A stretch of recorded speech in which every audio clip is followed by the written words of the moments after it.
Thank you, Jen. There's been a major push here recently to protect tenants from being evicted right now. Why isn't more being done to help the landlords who are struggling to pay their bills because they're not being paid?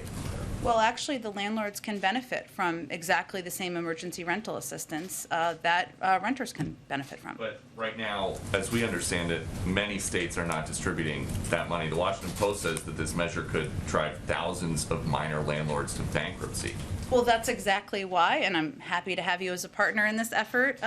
We are trying to advocate for states, localities to get this money out. There's no reason it's not going out to landlords, to renters, no reason that people who are eligible are not benefiting. And we've seen a number of states, red states and blue states, do this very effectively. Texas is an example I used yesterday. Virginia is one I highlighted today. This is why we're doing as much of this outreach and engagement as we're doing, and simplifying forms, making it easier for people to understand.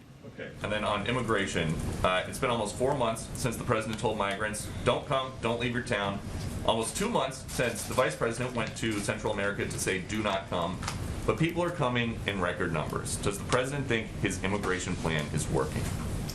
Well, the president continues to convey to anyone, as you've said, who wants to come to the United States, now is not the time to come.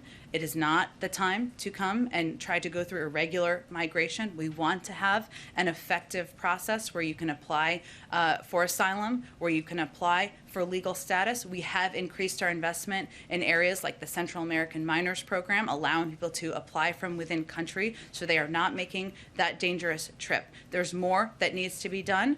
We've also instituted a number of additional steps recently, including expedited removals to move people out of the country more quickly. But we're still at work on and improving a process and improving a system that was very broken when we took office. So the message to migrants is the same, even though they are coming at 21-year high, 210,000 encounters at the border last month. And I would also note the number of people who were removed from the border, which is an important part of the context, which is almost half of that number. But he's saying don't come, and they're coming.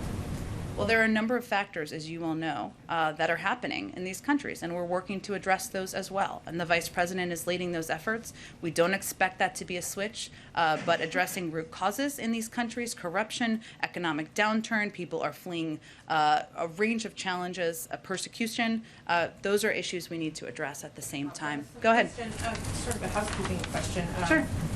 Given the status of COVID and the Delta variant, what is the status on the permanent pick for an FDA commissioner? I don't have an update for you. Obviously, the president would love to have a permanent pick in place and wants to nominate the right person, but I don't have an update on the timeline for that. What's taking so long? He's not going to get it. He's not going to expedite it if he has not identified the right person to nominate quite yet.